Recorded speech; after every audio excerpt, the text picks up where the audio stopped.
Hi everyone. I thought I would give you my thoughts on watercolor since I saw in group that some of you were interested in watercolor. And this is a big pad I got from Arteza through Southern Girls Designs YouTube. She had said that they do well in water, and that when you do some echo dyeing, the paper holds together real well. So I decided to get some. These are large pads, and first thing I did was spray my whole canvas with water, and then I got some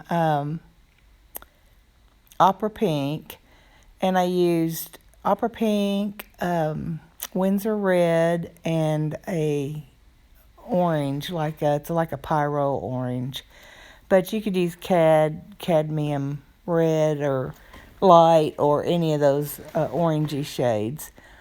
And I started by just touching my brush to the canvas, just here and there with the pink.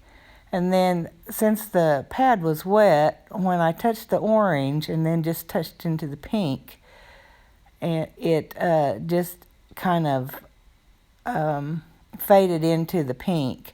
So when you add three shades that are close together, then they all kind of blend together as long as your pad's wet. Then I went in and I used some green oxide, and I use different brands of watercolors. I've collected some in tubes over the years, and I get my own little wells and fill them myself, and then put them in a large watercolor receptacle.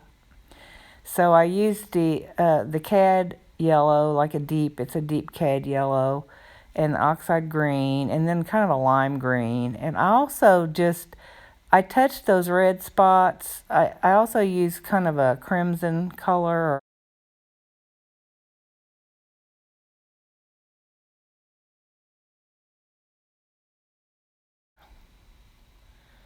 I don't know what I'm thinking of. A more pinkish red. So, like a magenta. So then when I got these yellows out, I even touched them to some of the reds around the bottom. And then you have these fadey spots that they go to kind of a brown, because green and red are opposites. So they'll go to but I like the color that they produce. So I just kind of let everything run together. And the thing about watercolor is you cannot be perfect. You've got to let watercolor do. There's certain things you can do to keep it from running together. And if you didn't want your flowers and your background to meld together, then what you would do is do your flower areas and let that dry thoroughly, and then go in with your green. You might get some bleed over, but you won't get as much if your pad's already dry when you go back in with your greens. But what I did was, my pad was wet. I didn't worry about them getting into my reds. I didn't worry about the yellows mixing in with the greens. And is it perfect? No, it's not always perfect. But that's, to me, the fun of watercolor. And I could do one of these every day just as a relaxing thing. And the more you do, the more you kind of let the watercolor do what it wants to do on its own.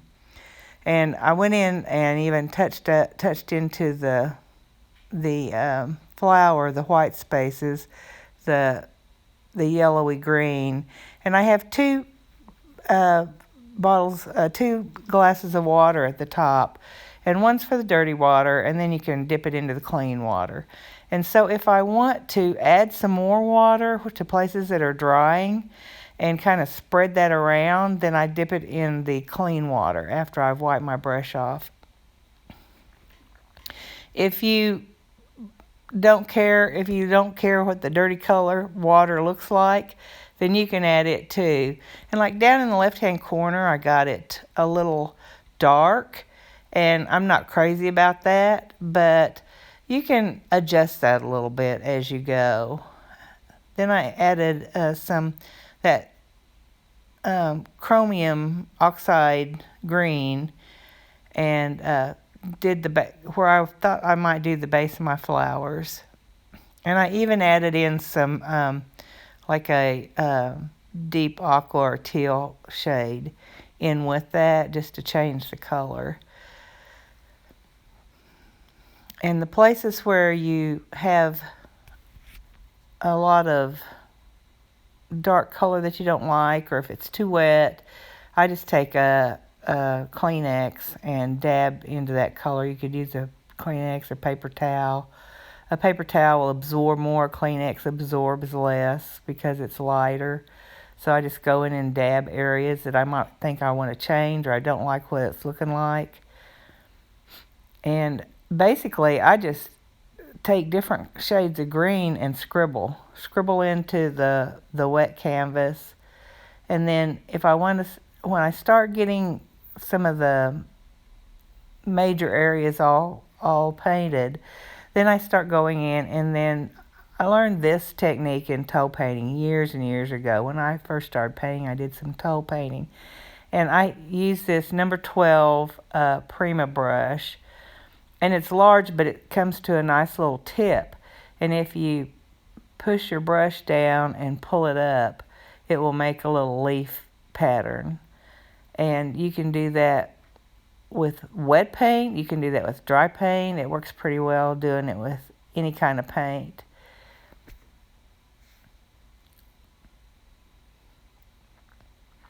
And I just started filling in with some leaves all around the outside edge of my picture, and some little just marks. The places where I let the red and green kind of mix, I'd pull them out into the edges, add some leaves on the edges. And then a lot of people are snobs about white, watercolor people. They think the white should be the white area. But I'll go in and mix white with yellow or white with green and lighten up those areas that I think are too dark. I think, hey, we're just playing here. We're having fun. We're learning. And at this point, I had let the whole thing dry. And then I came back in and I picked up my brush and started with my pinks and reds, just adding some more definition to those flowers. And you don't want to just lay down all the same color in the same place, because then your flowers all look alike, and it really adds to your painting the aesthetics of your painting if you will go in and just add a couple of dabs here and there, and then you'll have different colors in each flower or in different places. So then I went and got this real deep violet, and you can do purple, violet, red and blue, anything you want to make your color dark. And then I started defining centers and bases of the flowers, and even adding this purple to some of my leaves. And once I started re-wetting my leaves and things, then I'd add that purple and it would just kind of fade into it. And remember, your watercolors are always going to fade. They're always going to fade lighter. So what looks dark and really ugly, if you'll give it a chance to dry, you can come back, and a lot of times you might really like what it's done and how it's mixed together. I had even had some pink in the background that I picked up in those leaves, and I kind of like that. And if you get your stems too thick, don't worry about it. You can go back in with pencil and pen and define some of your shapes if you want to.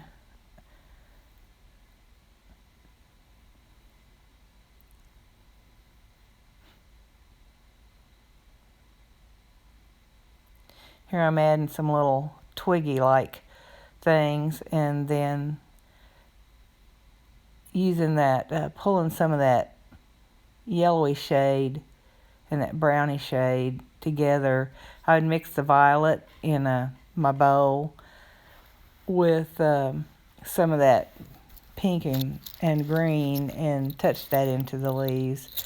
I just used all the colors and I just let them blend how they wanted, and then sometimes I add the pinks and the greens together because I really like the way that looks. If you don't like the way that looks, don't do it.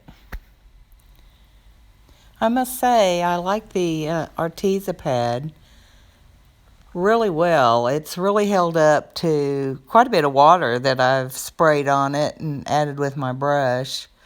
I've done several of these just playing, and I think it's a nice pad. I think their value is good for what you get.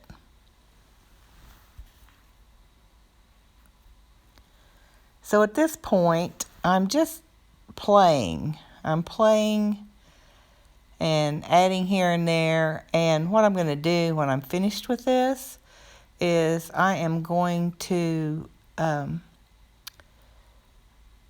cut this down to fit my journal page. So I won't use the whole thing. I'll just use an area that I really like.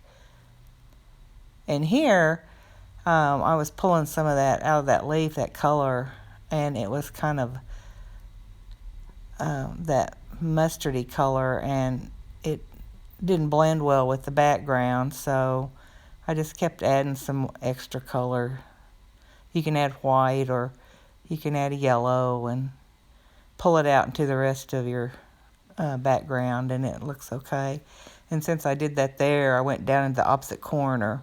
My voice is kind of scratchy, so I apologize for that. Anyway, I'm about to wrap this up here, and I hope you enjoyed it. And I have several other pictures. I think I'll probably use this one, but I hope this inspires you to do some of your own watercolor and just play without any expectations. Don't get in there and think you're going to make a masterpiece, because if you haven't done watercolors, you're not going to think it's a masterpiece. I mean, I still don't think mine are masterpieces, and I don't think I ever will, but I've really enjoyed playing with them. So have fun and do your thing and try it out. I think you'll really like it.